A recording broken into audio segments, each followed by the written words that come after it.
Olá, muito bem-vindo para mais um estudo da Palavra de Deus. Eu vos cumprimento com a graça e a paz de Deus, nosso Pai, de nosso Senhor e Salvador Jesus Cristo. E vamos mais uma vez estudar, outro tema importante da Palavra de Deus. Estou gravando este vídeo num sábado de agosto, com muito vento e relativamente frio, não tanto, mas um pouco frio, mas é bom poder estar aqui para estudar com você mais uma vez a Palavra de Deus. E antes de nós iniciarmos o estudo de hoje, nós vamos fazer a nossa oração inicial. Convido você que se ajoelhe juntamente comigo, se você puder, para que busquemos de Deus a iluminação para mais esse estudo. Vamos orar?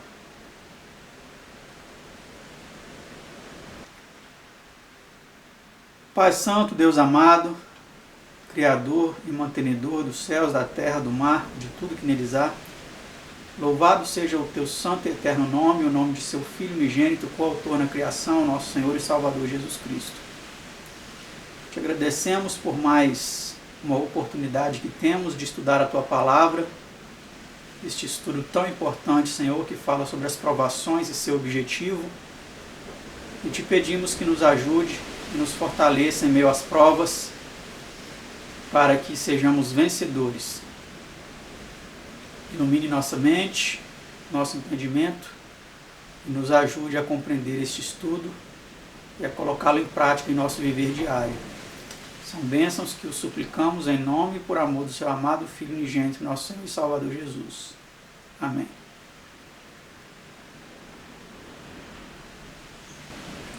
O estudo de hoje, do tema 124, as provações e seu objetivo, é um estudo pequeno, composto de 12 perguntas e respostas, e nós passaremos a fazer essas perguntas e ver essas respostas a partir de agora. A pergunta número 1 de nosso estudo é a seguinte: o que diz o apóstolo Paulo quanto às provações por que cada crente precisa passar? Vamos ver o que ele diz. Amados, não estranheis a ardente prova que vem sobre vós para vos tentar, como se coisa estranha vos acontecesse. Mas alegrai-vos no fato de seres participantes das aflições de Cristo, para que também na revelação da sua glória vos regozijeis e alegreis. 1 Pedro 4, 12 e 13. Só fazendo uma pequena correção, aqui no livro a pergunta diz o que diz o apóstolo Paulo, mas a passagem que é dada é a passagem de Pedro, da primeira epístola de Pedro. Então houve aqui uma confusão no livro, eu coloquei como estava, mas o apóstolo Pedro ele diz para nós não estranharmos, esta ardente prova que vem sobre nós muitas vezes, mas que nós devemos nos alegrar, porque com isso nós somos participantes das aflições de Cristo, para que também na sua glória nós nos regozijemos e nos alegremos. Vamos para a pergunta 2. Que importância tem a prova de nossa fé? Para que a prova da vossa fé, muito mais preciosa do que o ouro que perece e é provado pelo fogo, se acha em louvor e honra e glória na revelação de Jesus Cristo. 1 Pedro 1, verso 7. Então a importância da prova da nossa fé é muito grande, mais preciosa do que o ouro, que perece e é provado pelo fogo. Vamos para essa nota aí. Quando Davi andava em fuga no deserto, perseguido por seu próprio filho, estava ele sendo preparado para tornar-se o suave cantor de Israel. A cova e a masmorra foram as melhores escolas em que José foi diplomado. O furacão que desmantelou a tenda de Jó e matou-lhe os filhos, preparou o homem de Uz para escrever o magnífico poema que tem sido o encanto de todas as épocas. Não existe outro meio de extrair palha do trigo, senão trilhando-a.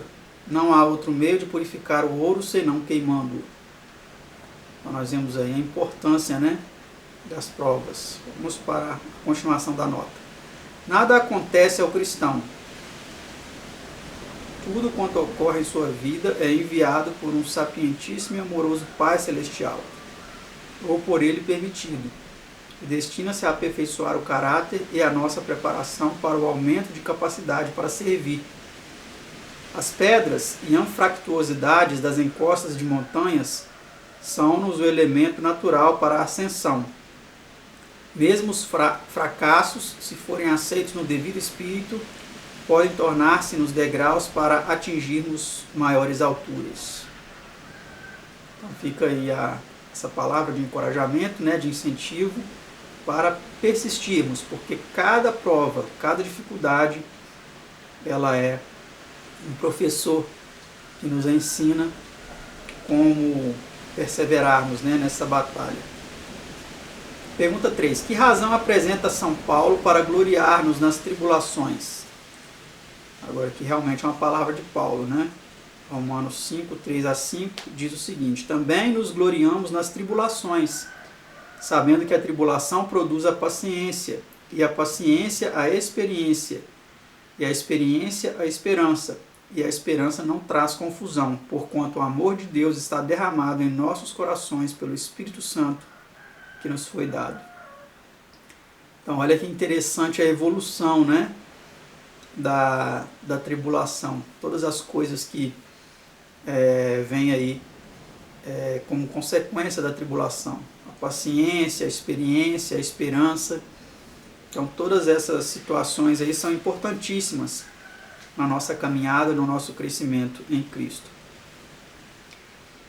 Pergunta 4. Que segundo a profecia de Daniel deveria acontecer ao povo de Deus em todos os tempos?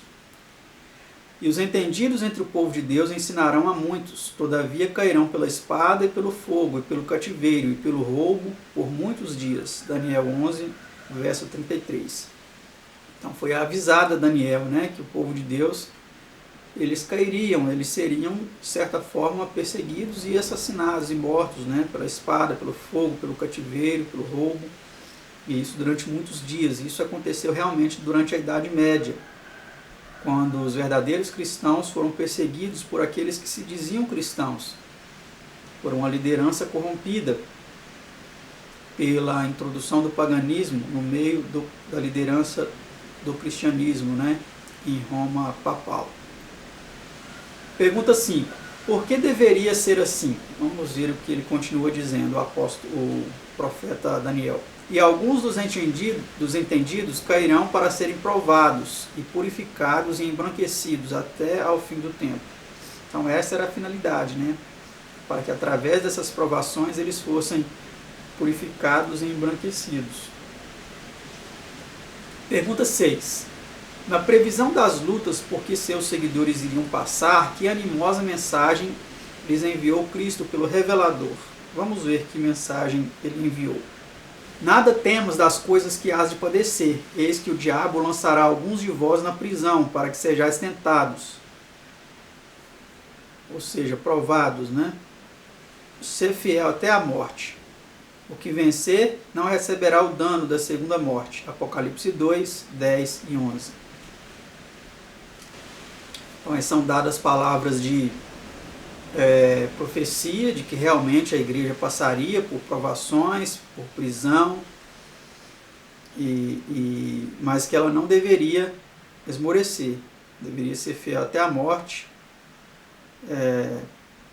para receber a coroa da vida, né? E o que vencer não receberia o dano da segunda morte, ou seja, ele morreria a primeira morte, mas seria ressuscitado aí para viver a eternidade com Deus, Cristo e os santos anjos. Pergunta 7. Que descrição faz Paulo dos sofrimentos suportados por alguns dos filhos de Deus nos primeiros tempos? Vamos ver que descrição ele faz. Uns foram torturados, não aceitando o seu livramento para alcançarem uma melhor ressurreição, e outros experimentaram escárnios e açoites e até cadeias e prisões. Foram apedrejados, serrados, tentados, mortos ao fio da espada, andaram vestidos de peles de ovelhas e de cabras, desamparados, aflitos e maltratados, dos quais o mundo não era digno, errantes pelos desertos e montes, pelas covas e cavernas da terra. Hebreus 11, 35 a 38. Então, todas essas coisas aí, né, Paulo diz dos seus antepassados. Então, o sofrimento, a provação, o apedrejamento, né, esses cerrados aí, eu creio que ele se referia até ao próprio profeta Isaías, que segundo a tradição é dito que ele foi cerrado ao meio. Então, muitos que sustentaram a verdade, que transmitiram a mensagem de Deus, sofreram as consequências por isso. Será que hoje seria diferente, né, com aqueles que querem, da mesma forma, fielmente transmitir toda a verdade?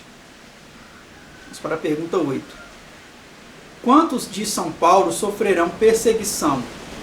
Vamos ver. E também todos os que piamente querem viver em Cristo Jesus padecerão perseguições. 2 Timóteo 3, verso 12. Então, será que hoje nós, como cristãos, estamos sofrendo perseguição? Ou o nosso cristianismo está sendo bem aceito? É um cristianismo popular, que não traz como consequência nenhum tipo de perseguição para nós. Porque o apóstolo diz que aqueles que querem viver piamente, ou seja, realmente viver firmemente em Cristo, seguindo as pisadas de Cristo e as orientações de Cristo, eles padecerão perseguições. Mas existe um cristianismo aí popular, um cristianismo de oba-oba, né, que não produz perseguição nenhuma, né? Precisamos refletir a respeito disso. Pergunta 9. Aflige Deus voluntariamente os filhos dos homens? Vamos ver. Porque o Senhor não rejeitará para sempre, pois ainda que entristeça alguém, usará de compaixão segundo a grandeza das suas misericórdias. Porque não aflige nem entristece de bom grado aos filhos dos homens. Lamentações 3, 31 a 33. Então Deus não faz isso de propósito, de bom grado, porque Ele gosta de ver nosso sofrimento. Não. Mas mesmo em meio às provas, Ele usa de misericórdia conosco, não enviando provas que nós não sejamos capazes de suportar, né? Pergunta 10. Por que então permite Deus que sejamos castigados? Vamos ver. Porque aqueles, os pais, na verdade, por um pouco de tempo nos corrigiam, como bem lhes parecia. Mas Deus, né, para nosso proveito, para sermos participantes da sua santidade. Hebreus 12, verso 10. Então, esse é o objetivo, né? Para que nós sejamos participantes da sua santidade. Para que através das provas nós busquemos mais a Deus, nós busquemos intimamente a Deus, nós nos acheguemos mais a Deus. Assim como Jesus, em meio às provas, ele se achegou a Deus, buscou a Deus constantemente, em todos os momentos, né, de sua vida. Pergunta 11 e penúltima. Referindo-se à futura prova, porque Pedro passaria, pelo que disse Jesus haver já orado. Vamos ver. Eis que Satanás vos pediu para vos cirandar como trigo, mas eu roguei por ti, para que a tua fé não desfaleça. Lucas 22, 31 e 32.